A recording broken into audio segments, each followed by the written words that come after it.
Mahkamah Konstitusi kembali menjadi game changer dengan mengubah syarat suara usungan partai politik atau ambang batas calon kepala daerah di Pilkada. Mulai dari 6,5% dari daftar pemilih tetap hingga yang tertinggi 10% dari DPT. Apa dampaknya ke tahapan Pilkada yang sedang berlangsung? Kami bahas bersama Said Salahuddin, Ketua Tim Kuasa Hukum Partai Buruh sebagai pemohon. Bergabung juga Ferry Amsari, peneliti Pusat Studi Politik Hukum Kepemiluan dan Demokrasi atau POSDEM. Selamat malam.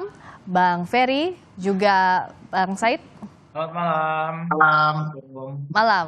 Waalaikumsalam. Saya ke Bang Said dulu. Sebenarnya apa yang jadi gagasan? Kenapa Partai Buruh menggugat pasal 40 ayat 1 Undang-Undang Pilkada terkait ambang batas, urgensinya apa?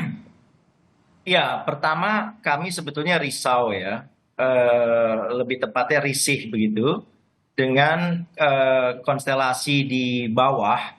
Ini kita bicara Pilkada se-Indonesia gitu ya. Kami di Partai Buruh sudah melihat setelah pasca hasil Pilkada putusan MK, Pileg itu hasil putusan MK sudah keluar semua, lalu mulai terjadi upaya-upaya untuk memborong partai oleh paslon tertentu begitu ya.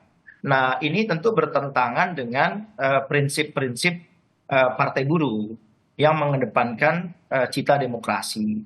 Nah, kami nggak ingin pilkada itu justru menjauhkan kita dari tujuan besar untuk membangun demokrasi yang sehat. Nah, oleh sebab itu, dalam rangka itu maka kami melihat ada potensi untuk ada kerugian konstitusional yang kami alami ketika kebetulan kami tidak punya kursi di sejumlah daerah.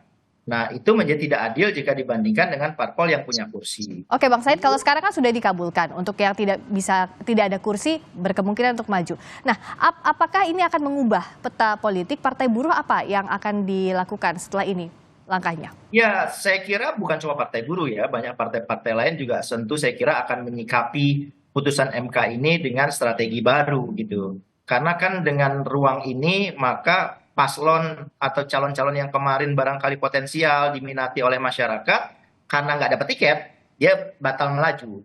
Tapi dengan kesempatan yang sekarang syaratnya menjadi lebih rendah, thresholdnya, maka jadi saja ada partai yang kemudian berminat untuk mengusung si paslon tersebut. Dampaknya adalah calon-calon yang muncul di pilkada itu jumlahnya bisa lebih dari aturan sebelumnya. Nah, jumlah yang lebih ini membuat masyarakat mempunyai pilihan-pilihan alternatif. Dan memang seyogianya demokrasi seperti itu. Oke, nah dengan adanya pilihan alternatif, dipaksa-paksa memilih kota kosong itu bodoh sekali. ini kan tadi dikatakan bahwa akan ada pilihan alternatif. Kalau Bang Ferry lihatnya, apakah ini jadi kabar baik? Tapi kan tahapannya pendaftarannya kurang lebih satu pekan lagi. Apakah ini akan efektif? Dan apakah ini jadi kabar baik? Ya, ini kabar baik luar biasa ya, karena Kenapa? belakangan kita ketahui bahwa ada pembajakan partai politik, ada partai yang disandera sedemikian rupa meskipun punya kursi di DPRD, bahkan angkanya cukup signifikan, katakanlah PDIP 14%, tapi bisa terancam mencalonkan. Itu kan penyanderaan ya, karena koalisi dan lain-lain. Ada juga ruang calon yang preferensi politiknya cukup tinggi tapi malah tidak bisa mendapatkan perahu untuk melaju di pilkada. Bagi saya ini tidak sehat ya, karena membuat berbagai kesempatan publik bisa terhambat. Kita sebagai pemilih saja akan kesulitan membangun alternatif pilihan karena tidak ada, semua dipaksa. Apalagi kalau calon tunggal melawan kota kosong. Bagaimana mungkin kita dipaksa memilih sesuatu yang bukan sesuatu yang menjadi alternatif pilihan kita? Terlalu sedikit gitu ya calon-calon yang muncul. Ada yang mengatakan bahwa ini calon banyak, pertanyaan malah sebaliknya malah harus dilontarkan. Ada apa salahnya dengan calon yang banyak? Bukankah kita negara berbineka, Jakarta dengan berbagai kultural masyarakatnya, daerah-daerah lain dengan berbagai keanekaragamannya. Mereka butuh calon-calon yang berbeda, bervariasi begitu ya. Jadi bagi saya ini memperkaya demokrasi kita dan juga membuat pembelajaran penting bagi demokrasi dan partai politik kita, agar mereka juga tidak boleh sesuka hati mengendalikan permainan hanya untuk sekedar menghambat hak partai lain. Bang Fer, Hari ini saya mau pastikan dulu sebentar. Sebelum kita bicara soal tadi jumlahnya akan lebih banyak, tapi ini kan artinya putusan MK ini akan langsung berlaku. Artinya setelah ya, diputuskan ini langsung berlaku ya Bang Fer? langsung berlaku. MK itu bisa membatasi daya lakunya hanya melalui putusannya. Jadi disebutkan daya lakunya di dalam putusan itu kapan. Untuk konteks ini tidak disampaikan daya lakunya akan diundur. Artinya dengan sendirinya putusan itu bersifat berlaku seketika setelah dibacakan, inkrah dan final begitu ya. Mestinya mengikat kita semua dan bisa diterapkan sesegera mungkin. Tanpa ada PKPU pun, saya ingin membantah jubirnya Pak Anies ya, tanpa ada PKPU pun putusan MK itu tetap berlaku dan bisa digunakan. Kenapa? Padahal kan Kalau butuh aturan teknisnya Bang. Ya, karena kalau kita ingat dulu MK sudah menyampaikan dalam putusan di dalam sengketa Pilpres bahwa putusan MK itu berlaku tanpa harus ada PKPU. Jadi kalaupun tentu saja kalau KPU kemudian memperbaiki PKPU-nya sebagai aturan teknis tidak ada masalah, karena harus diingat putusan 60 ini itu lengkap tuh, disebut detail itu ya. Semua aturan yang perlu kemudian tinggal di copy paste oleh penyelenggara pemilu, jadi tidak akan merepotkan. Bagi saya dalam 1-2 jam KPU sudah bisa membentuk PKPU-nya menyesuaikan dengan aturan MK, dan MK sudah memberikan peringatan kalau penyelenggara melanggar putusan MK ini akan ada konsekuensinya. Dan itu bagusnya putusan ini detail, rapi, menjelaskan berbagai hak dan kepentingan, sehingga memang harus diberlakukan saat ini agar hak partai buruh misalnya, agar hak partai lain juga betul-betul bisa diterapkan dan dilaksanakan, dan mereka tidak sekedar pemain yang asal lewat. Kan kesannya teman-teman partai buruh yang sudah dipilih, partai-partai lain yang sudah dipilih mentang-mentang tidak ada di parlemen, mereka seolah-olah kehilangan hak suara pemilihnya. Padahal ini pemilih yang sudah punya hak suara yang digunakan dalam pileg kemarin. Mestinya mereka juga diberikan kesempatan untuk menentukan calon siapa kepala daerah yang mereka akan perjuangkan sama-sama di pilkada nanti. Nah, soal calon ini apakah Partai Buruh sudah punya calonnya untuk di pilkada terdekat, pilkada Jakarta saja misalnya? Apakah akan punya calon lainnya untuk melawan yang sudah ada, meskipun itu ada borongan partai? Ya, di pilkada di DKI Jakarta, parpol non-seat itu tertinggi Partai Buruh yang non-seat ya.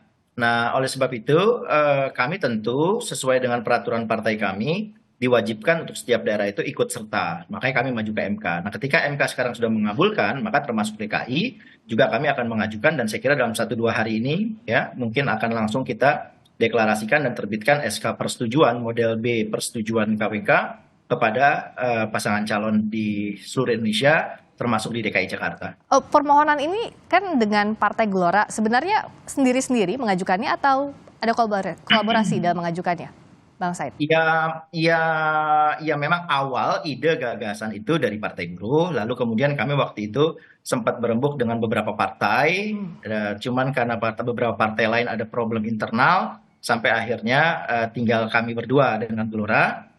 Dan kebetulan saya sebagai ketua tim kuasa hukumnya, jadi secara normatif ini memang permohonan yang diajukan oleh Partai Buruh bersama Partai Gelora. Dan poin permohonannya sama ya? Nomor permohonannya pun sama? Ini satu perkara, jadi pemohonnya ada Partai Buruh dan Partai Gelora. Nah, mungkin dengan adanya putusan ini, dengan kebekuan di sejumlah daerah misalnya kayak Jakarta gitu ya, kami yang akan memecah kebekuan itu. Kalau nggak ada yang berani mendukung salah satu pasangan, ya sudahlah, mungkin besok kami bisa deklarasi. Namanya siapa kalau yang sudah digodok dari buruh? Ya, saya kira yang masyarakat butuhkan di Jakarta, beberapa nama ya, antara lain yang menguat seperti Pak Anies itu juga masuk dalam perhitungan kita. Gitu. Oke, selain Pak Anies? Kalau di dalam penjaringan memang ada 8 nama. Kan penjaringan itu namanya menjaring kan, mau ikan kakap, mau sendal jepit kan masuk dulu tuh. Tapi paling kuat kayaknya Pak Anies yang disebut tadi pertama langsung sama Bang Said. Iya, karena memang dari DKI ya itu aspirasinya, kami kan menyerahkan kepada Exco, kami menyebutnya Exco, Dewan Pimpinan di tingkat provinsi itu memang kecenderungannya kepada beliau ya. Tentu saya tidak mau mendahului keputusan partai, tetapi memang arahnya, memang arah anginnya ke beliau. Bang Ferry melihatnya karena ini langsung berlaku, kalaupun belum ada, kalau deklarasi koalisi kan sudah ada dari partai politik, gabungan besar partai politik Kim Plus. Tapi kalaupun belum didaftarkan ke KPU, apakah masih ada kemungkinan bahwa masih bisa pecah juga parpol-parpol yang sudah deklarasi itu, Bang Fer, kalau lihat dari aturan ini? Yang masih sangat terbuka perubahan ya pasca putusan 60 ini, sebab tentu saja bacaan politik bisa sangat berubah setelah putusan Mahkamah Konstitusi, karena perhitungan politiknya akan berganti. Itu sebabnya respon salah satunya Partai Golkar adalah mempertimbangkan ulang untuk apa yang akan mereka lakukan di pilkada ini. Dan saya pikir semua harus berhitung secara matematika ya, algoritma politiknya juga akan dihitung dengan baik oleh partai politik, dan kehati-hatian memang dibutuhkan karena ini peluang berubah, kesempatan berubah, hak berganti, dan tentu akan sangat dipertimbangkan. Misalnya perhitungan Partai Golkar dulu Pak Ridwan Kamil itu sangat potensial di Jawa Barat, tetapi digeser karena Pak Anies tidak mungkin maju di Jakarta, lalu Pak Ridwan dimajukan di Jakarta. Tapi begitu putusan ini terbuka lagi kesempatan Pak Anies, partai-partai lain, ya bukan tidak mungkin ada perhitungan yang berubah juga. Itu sebabnya saya katakan ini akan menempatkan porsi demokrasi secara proporsional dan baik bagi hak-hak yang sebagaimana mestinya harus diberikan kepada Kalau partai. kita lihat di Jakarta ya, memang suara itu sebetulnya kalau levelnya cuma 7,5%, itu kan PKB sendiri aja bisa, PSI sendiri juga bisa, PAN juga bisa. Nah, sedangkan parpol non seat ya, yang partai buruh tertinggi pertama itu diakumulasi 4,34%. Jadi kira-kira hanya perlu satu partai saja, itu hanya satu partai misalnya yang mengikut di koalisi itu ya itu bisa. Tapi kan sekarang sudah mulai agak mengerucut di non seat itu ada seperti Gelora dan sebagainya itu ke calon yang lain kan. Ya. Tapi ada peluang ini dari angka-angka yang saya himpun itu besar peluang untuk muncul calon baru setelah putusan MK ini. Nah, tapi dengan banyaknya calon, Bang Ferry, kalau kita tanyakan lagi, apakah kuantitas ini juga selain menjamin hak akan sebanding dengan kualitasnya? Jadi bukan hanya banyak saja, kuantitasnya saja, tapi kualitas calonnya ini bagaimana menurut Anda? Jadi saya yakin teman-teman partai politik itu tidak berhitung dalam angka yang kosong ya. Jadi mereka pasti mempertimbangkan menang. Jadi jangan dibayangkan semua partai itu pasangkan kasih calon sendiri-sendiri lalu kemudian tidak mempertimbangkan strategi menang. Jadi pasti akan ada batasan yang menurut saya signifikan untuk calon mereka menang. Calon mungkin akan lebih banyak, tapi ya jumlahnya tidak akan 15 juga, begitu ya. Oleh karena itu pertimbangan partai-partai tentu pertimbangan rasional, kerangka politiknya sudah dibaca sedemikian rupa, dan mereka pasti sadar pilihan-pilihan yang tepat, begitu ya.